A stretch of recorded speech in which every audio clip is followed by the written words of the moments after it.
नमस्कार, welcome to my channel अमृतवाणी। गुरुदेव और माता जी को प्रणाम करते हुए आज का वीडियो स्टार्ट करते हैं। मेरा जीवन अखंड दीपक। दीपक मैंने जलाए, अखंड दीपक मैंने जलाए और अखंड दीपक के सामने बैठा रहा। गायत्री मंत्र का जप करता रहा और भाव विभोर सांप जैसे लहराते हैं ऐसे ही मैं लहराता रहा। और मैं अपने आप से पूछता रहा कि दीपक के तरीके से तो जल सकता है दूसरों को रोशनी देने के लिए। छद्दाम का दीपक, कानी कौड़ी का तेल, एक कानी कौड़ी का इसमें रुई, इन सबको मिला करके अगर ये नन्हा सा दीपक दूसरों को रास्ता दिखा सकता है तो दूसरों को रोशनी दे सकता है, तो अपने आप को जला सकता है दूसरों को रोशनी देने के लिए। इंसान, क्या तू अपने जीवन को दीपक जैसा नहीं बना सकता? अखंड दीपक मेरा जलता रहा, लेकिन मैं घी जलाने वाले लोगों में से नहीं हूँ, मैं तेल जलाने वाले लोगों में से नहीं हूँ, मैं चीज़ों को बर्बाद करने वाले लोगों में से नहीं हूँ। मैं उन लोगों में से हूँ जो कर्मकांड के माध्यम से अपनी भावनाओं का परिष्कार करने पर यकीन करते हैं और अपनी भावनाओं को परिष्कृत करता रहा। दीपक के तरीके से मेरा जीवन, जलता हुआ मेरा जीवन, दूसरों की रोशनी देता हुआ जीवन, लाखों आदमियों को रास्ता बताता हुआ जीवन, लाखों आदमियों के लिए द्वार खोलता हुआ जीवन। मेरा जीवन है दीपक जैसा जला हूँ मैं, शुरू से लेकर आखिरी तक मैं जलता रहा। 15 वर्ष की उम्र से मुझे जलाया गया। 60 साल तक मैं सिर्फ जलना जानता हूँ, दूसरा कुछ नहीं जानता। और अगले आने वाले दिन जो मुझे हिमालय पर जाकर के व्यतीत करने हैं। हिमालय पर क्या होता है? सिनेमा होता है क्या? नहीं बेटा। हिमालय पे क्या होता है? मिठाइयाँ बिकती हैं क्या? नहीं। हिमालय पे कचौड़ियाँ बिकती हैं क्या? होता है हिमालय पे रात भर जंगली जानवर चिल्लाते हैं और रात भर बड़े बड़े अजगर निकलते हैं। पेड़ों के नीचे साए साए होती रहती है और ठंड जब पड़ती है तो आदमी का खून जम जाता है और आदमी को चलना फिरना मुश्किल हो जाता है। ऐसे कष्ट साध्य जो कि जेलों में भी लाख गुनी ज़्यादा मुसीबत की जगह है। मैं जा रहा हूँ। किस लिए जा रहा हूँ? जलने के लिए। मुझे जलना है, इसलिए जलना है कि लोगों के अंदर वो आग और वो गर्मी पैदा कर सकूं जो लोगों के अंदर आग और गर्मी सो गई है। आदमी का ईमान सो गया, आदमी की आत्मा सो गई, आदमी का दृष्टिकोण सो गया, आदमी का आदर्श सो गया। आदमी सिर्फ हैवान के तरीके से जिंदा है, पेट पालने के लिए और बच्चा पैदा करने के लिए। इसके अंदर आत्मा सो गई, आत्मा सो गई। मैं जलने के लिए जा रहा हूँ, गर्मी पैदा कर रहा हूँ। मुर्दे को या फिर जल जाना चाहिए या जीवित हो जाना चाहिए। अपनी या आग पैदा करने के लिए जा रहा हूँ। अपने आप को मैं रगड़ने जा रहा हूँ और रगड़ करके फिर मैं चाहता हूँ आग पैदा करूँ, रोशनी पैदा करूँ, गर्मी पैदा करूँ, रफ्तार पैदा करूँ, दृष्टिकोण पैदा करूँ और आत्मा का बोध और आत्मा का ज्ञान, जिनको मैंने पहले दिन अपने प्रकाश के रूप में उल्लेख किया था कि मेरे गुरु ने मुझे प्रकाश दिया ऊंचे दृष्टिकोण के रूप में। मैं उसके लिए जा रहा हूँ। फिर मैं अब चला, लेकिन मैं जहाँ नहीं भी जाऊँगा आपको यकीन दिलाता हूँ, आपको मैं दिखूँगा नहीं, पर आप मुझे दिखाई पक्का पड़ते रहेंगे। मेरी आँख से आप दूर नहीं रह सकते। मेरे 5 शरीर हैं, आप जानते नहीं क्या? पर 50 लोग जानते हैं। एक जगह मैं काम करता रहता हूँ, दूसरी जगह पर मैं दूसरा काम करता हूँ। एक समय में मैं बार बार लेख लिखता हूँ और बराबर मेरी पुस्तकें बन छपती रहती हैं। एक शरीर से आप यहीं बैठा हुआ मुझे देखते हैं ना। बराबर यहाँ सवेरे से आता हूँ, शाम तक बैठता हूँ, रात को फिर पूजा करता हूँ, उठ जाता हूँ, फिर सायंकाल को पूजा करता हूँ। आप खाली देखते हैं मुझे। कौन से वक्त मैं लिखता हूँ आपको मालूम है क्या? मेरे पास पूरा समय है 8 घंटे का। मैं 8 घंटे लिखता हूँ बराबर। 8 घंटे मेरे गुरु को दिए जाते हैं। पत्रिकाएं लिखी जाती हैं, दूसरी चीज़ें लिखी जाती हैं, शास्त्र लिखे जाते हैं। पूरे 8 घंटे में लिखता हूँ। पर 8 घंटे का वक्त आप नहीं जानते मैं कहाँ से वक्त लाता हूँ। एक आदमी नहीं हूँ मैं बहुत आदमी हूँ। एक घोंसले के अंदर हम 5 आदमी रहते हैं। 5 कोस बताए जाते हैं, लेकिन 5 कोस इस कलेवर के अंदर रहते हैं और हम 5 आदमी का काम करते हैं।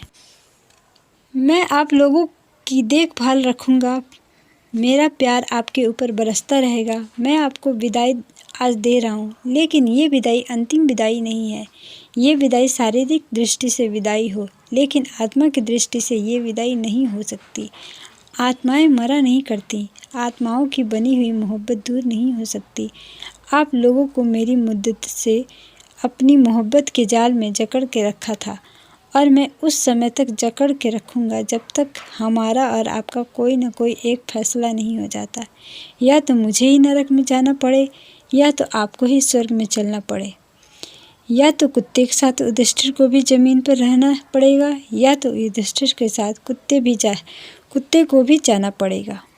कुत्ता और युधिष्ठिर की उपमा बहुत बड़ी हो गई, लेकिन मैं आपको उतनी बड़ी उपमा का अधिकारी तो नहीं मानता, लेकिन ये मानता हूँ कि मेरे साथ आप न जाने कितने जन्मों के साथ जुड़े हुए थे और उसी जुड़े हुए की वजह से मैंने खींच करके आपको बुलाया। अपना सारा मोहब्बत प्यार आपके ऊपर उड़ेलने के लिए, आपके ऊपर सारी मोहब्बत उड़ेलने के लिए मैंने खींच करके आपको बुलाया है। आज की बात समाप्त।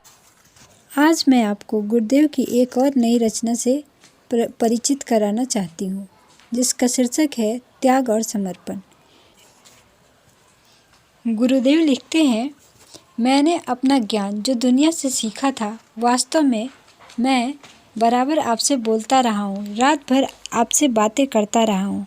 आप सोए रहे हैं और मैं आपके सिरहाने बैठा बैठा आपको थपकियाँ लगाता रहा हूँ, लोरियाँ सुनाता रहा हूँ, मोहब्बत के गीत सुनाता रहा हूँ, न जाने क्या से क्या कहता रहा हूँ। और मैंने बहुत खुशामद की है आपकी। इंसानों, मेरे मित्रों, तुम मुझे नहीं देख पाओगे क्या? तुम मुझे केवल गुरुजी आशीर्वाद देने वाले ही मानते रहोगे क्या? मैं जलता हुआ इंसान हूँ और मैं सही इंसान हूँ। क्या तुम जलते हुए इंसान नहीं बन सकते क्या? क्या इंसानों की लौ में समाने के लिए लोगों के अंदर लौ की आग, ज्ञान की आग पैदा नहीं कर सकते? न जाने मैं क्या से क्या कहता रहा हूँ।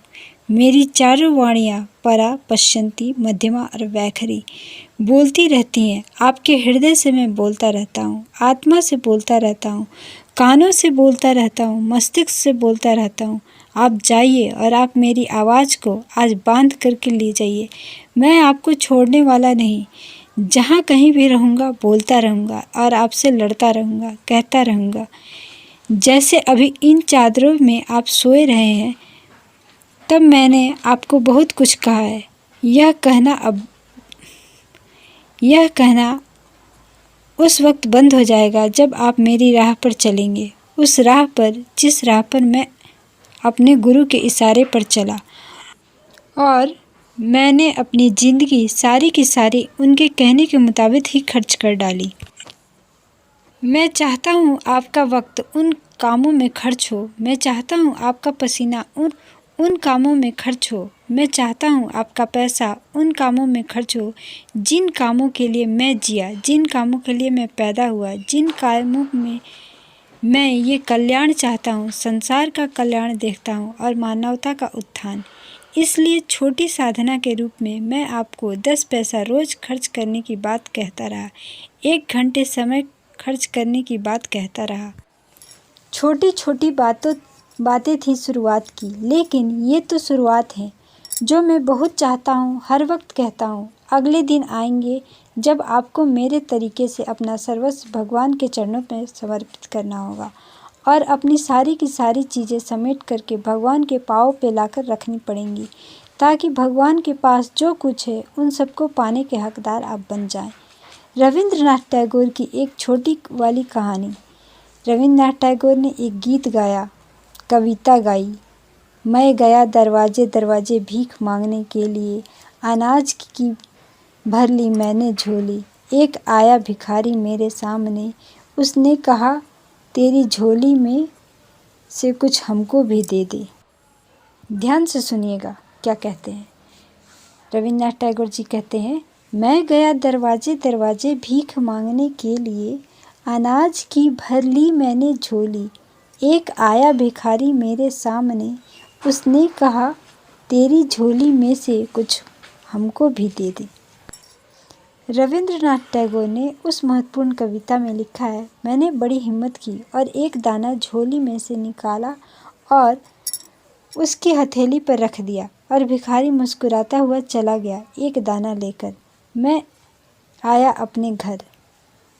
रविंद्रनाथ टैगोर ने गाया, मैंने अपनी झोली को पलट दिया और उस अनाज की झोली में से एक बड़ा वाला सोने का दाना रखा हुआ मैंने देखा। फूट फूट करके रोया मैंने कहा, क्यों न मैंने अपनी झोली के सारे दाने उस भिखारी को सौंप दिए, ताकि झोली सारे के सारे सोने के दानों से भर जाती।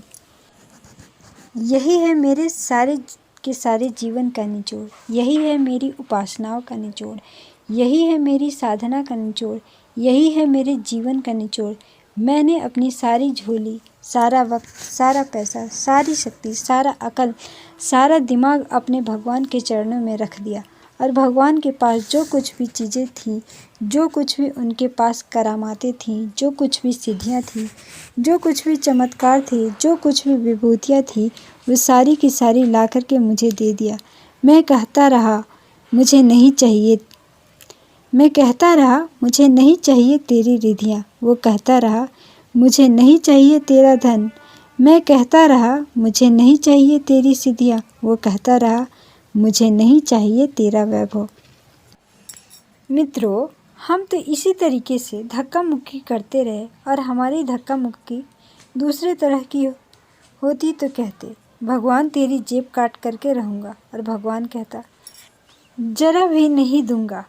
ऐसी धक्का मुक्की रही होती तो आपके तरीके से मैं भी भगवान से लड़ाई लड़ता, लेकिन मेरी लड़ाई बहुत महत्वपूर्ण लड़ाई है। मैं चाहता हूँ ऐसी लड़ाई आपके और भगवान के बीच में खड़ी हो तो आप लोग भी मेरे तरीके से आध्यात्मिकता का आनंद उठाएंगे, आध्यात्मिकता का लाभ लें और अपनी इसी जीवन में धन्य होकर के जाएं, जैसा मैं धन्य होकर के अपने 60 वर्ष के जीवन में पूर्ण करता हुआ विदाई आप लोगों से ले रहा हूँ। आज की बात समाप्त। मिलते हैं नेक्स्ट एपिसोड में। आशा है ये वीडियो आपको पसंद आई होगी। यदि वीडियो पसंद आई हो तो प्लीज़ वीडियो को लाइक करें, शेयर करें और चैनल पे पहली बार हो तो सब्सक्राइब करें। तब तक के लिए आप खुश रहें, मस्त रहें, अपने जीवन का भरपूर आनंद लें। आपका दिन शुभ हो। वीडियो पूरा देखने के लिए बहुत बहुत धन्यवाद।